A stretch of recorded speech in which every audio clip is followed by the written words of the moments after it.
Hi everyone. Hello, hello. Thanks for having us here. We're really excited. Our first time here in Lithuania and Vilnius. We love the city. And we're from the EdTech startup Lifeliqe. My name is Martin. I'm Iveta. Hello. And we're here to share why we believe aha moments or light bulb moments matter in learning, and also our learnings, how gaming technologies used in video games like we can see all around us can actually help transform education. So just to share kind of like our understanding what the aha moment is. So, you know, like this moment when two pieces of information that we have in our brain kind of like connect together and starts then relate to the world out there, when we really understand the matter of things. And this moment really relates to the deeper structures of learning, when learning is becoming something more than memorizing. And we'll share why these moments are so important in learning. You know, when we see the students with the light bulbs sparking over top of their heads. Unfortunately, what we still remember from schools is a bit different reality than students really excited about what they learn. And so, you know, we can see a huge gap between the hardware and the technology available today on one hand, and what we were using and what is still used in a lot of schools on the other side. And so we decided to change this and to leverage the technology available right now to really spark aha moments in learning. So why do you think the students really can get bored easily with the old resources, old textbooks, old materials that we still remember from schools, or I believe most of us? Well, it's because most of us are visual learners. Who of you would say you're visual learners here? Okay, that's like half, I would say. Well, studies say that 2/3 of population are visual learners, and our brains are made to process the visual information easier than, for instance, when we just listen.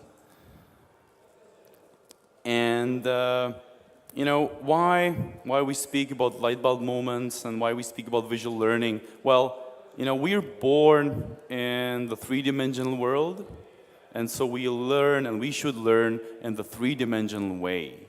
And so this is these are some results of a study comparing learning with traditional resources like textbooks to interactive 3D models and 3D materials. We could see really increased learning and understanding. We could see improved test scores of students. We could see raised attention and also the ability to share learnings with others among the students.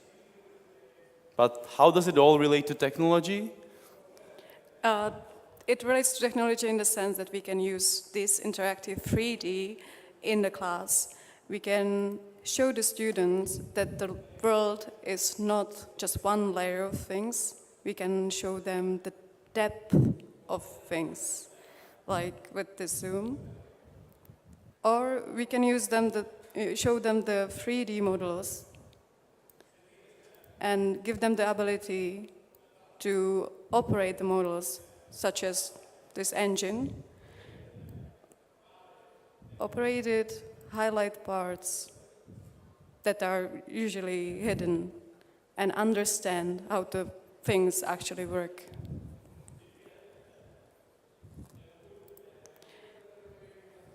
So we spoke about visual learning, but it's actually a bit more, you know, complicated. It's just we never really process information just through one sense.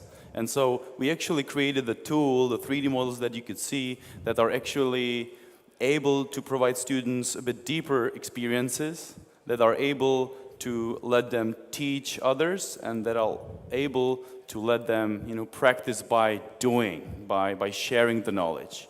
And so we actually took technology that students really love from their everyday experience, and I'm sure you still remember the madness about Pokemon Go, and we decided to leverage this power of the technology called augmented reality in our actual app. So this technology actually enables teachers to share what they're just learning with others and to capture their learnings with, to be able to share with their teachers as well. Yeah, I think everyone loves to take selfies, so we also have the feature of taking a screenshot or record a video. So the students in the class can record themselves explaining some model. They can actually put their hands on it and explain and learn by explaining to others. So, you know, this seems to be quite high-end technology, and it might be surprising to hear that these tools could be already leveraged at schools, but it's a reality.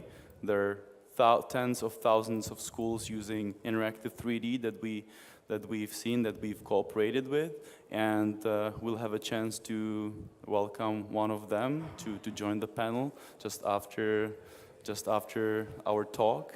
And so teachers love this.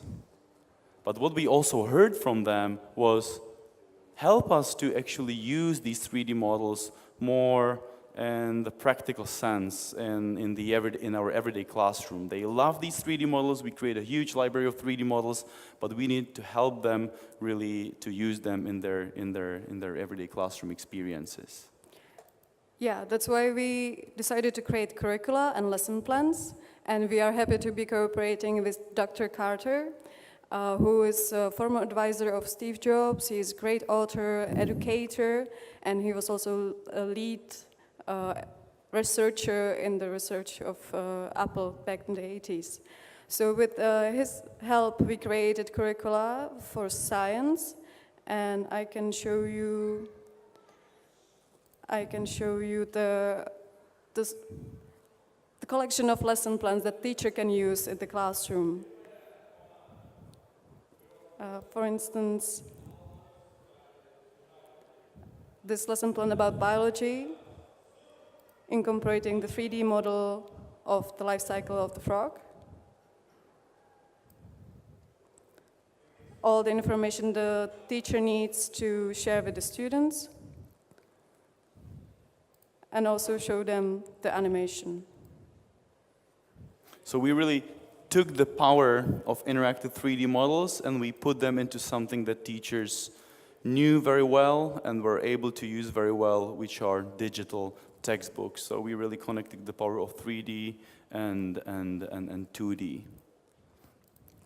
We also took a power, but I would say a superpower of a teaching or instructional model called 5E, which was developed in the 70s to spark learning passion for science, and which is considered to be one of the most effective instructional models for learning science, which is sparking the creativity, curiosity, which is super important to spark light bulb moments, aha moments, and critical, analytical thinking. So it's not just about the technology, of course, it's about the way the technology is used, and it's about the way these superpowers of technologies are taken for granted.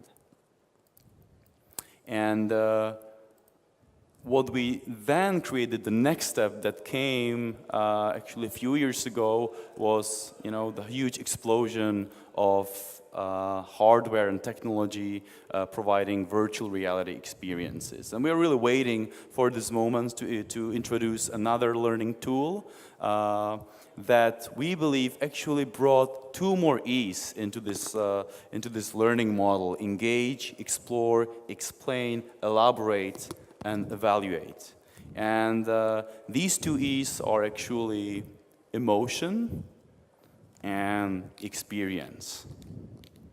And what I'd like to share here with you is some of the experiences with virtual reality. And that's for a wide variety of reasons, for visual reasons, for cognitive reasons, but a lot of kids that just aren't engaged by the text, they're unfamiliar with the vocabulary. What better way to get your head in the game than to literally get your head in the game with virtual reality? If you live somewhere where you can't go to like the Grand Canyon, for example, you could go there in virtual reality. Definitely gives you more of a perspective on things. If you want to be there and you can't actually be there, you can be there. If you experience multiple ways on how to learn, it helps you learn. I do wish that I was in a class more often. Middle school curriculum is vital because if you don't catch a middle school student early in science, they'll be turned off. Fly! Ah! Fly! So we could share the virtual reality here on stage, but we would rather invite you to come to our booth at the Family Zone, where you can experience by yourself. And once again, experience. It's not really something that would be so efficient to share right here. So please join us there. We'll be happy to provide you these immersive VR experiences. And you know, coming back to one of the first slides I shared, visual learning.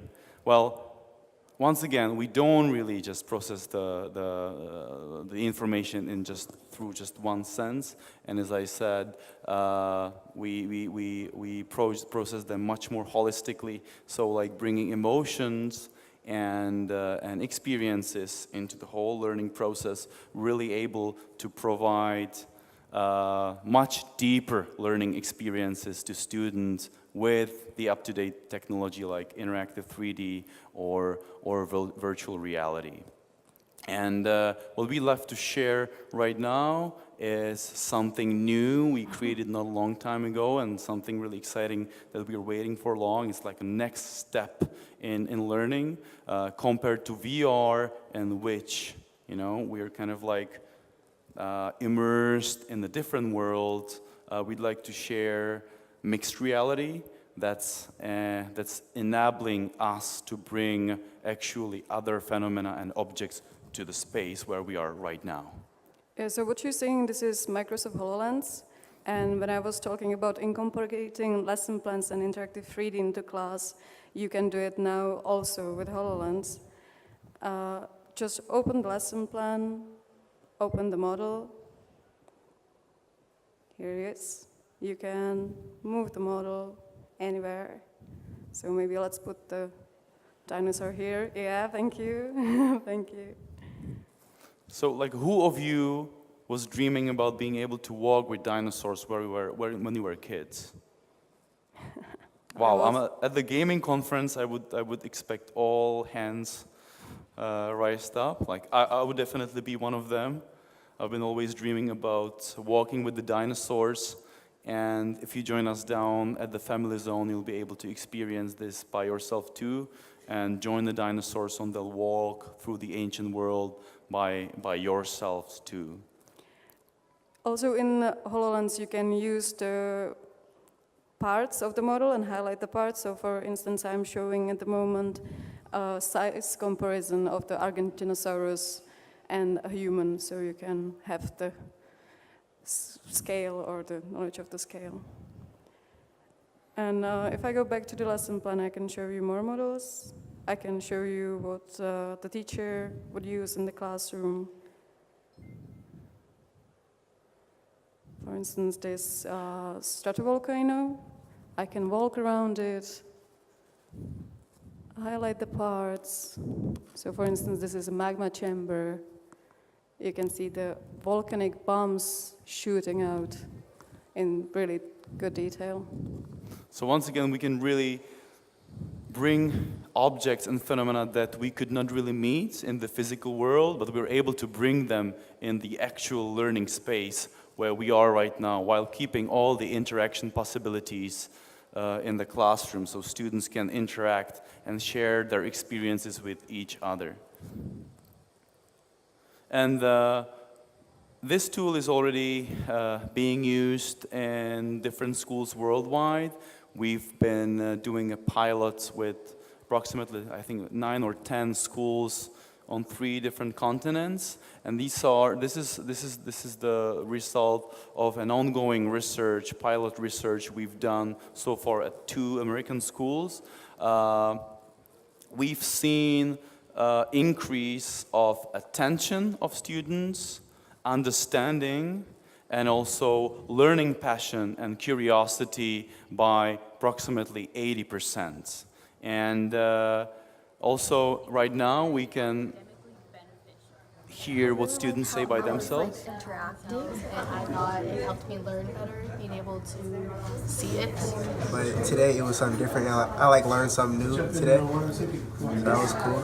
So this allows you to see it from a whole different perspective, and you got to see like the different angles and things. I just wanted to grab it.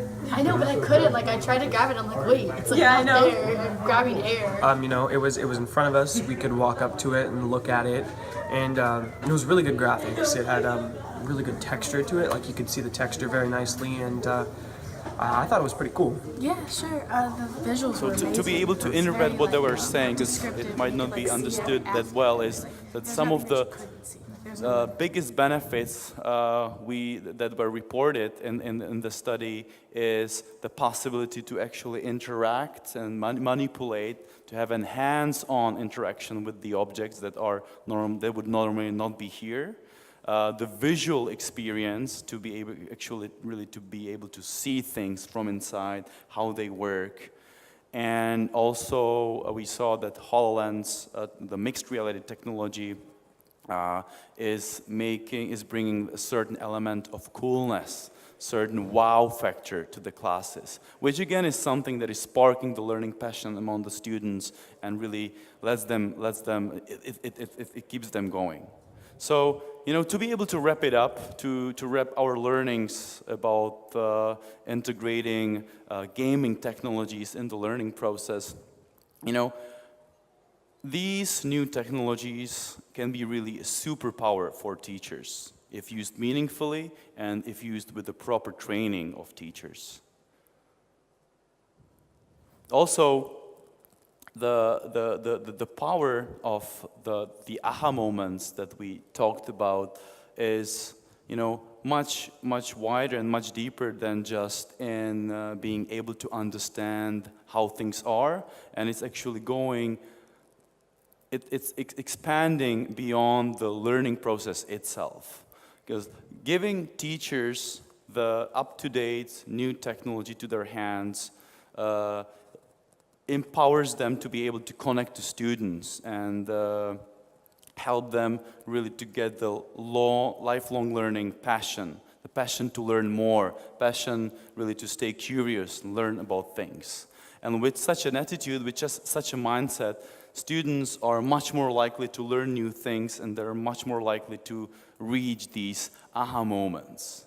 And once the circle starts spinning around, then you're able to spark the never-ending, cycle, never-ending rotation. So we keep it like going this way. So this is how new technology can really help us in the classroom environment. And last but not least, what is really needed and what really drives the adoption of the new technology is really the curriculum-driven content. The technology itself is just a tool, and we need the right content, we need the right pedagogical expertise, we need the right training, and once again, we need the right curriculum, or teachers need right curriculum to be really able to leverage the full potential of the technology. So let's see what future says. Children, it's time for your history lesson. Put on your virtual reality helmets. So thanks for your attention, and please meet us at the Family Zone, and I'm really excited to have the discussion here about actually what the future of schools will look like. So thanks a lot. Thank you very much.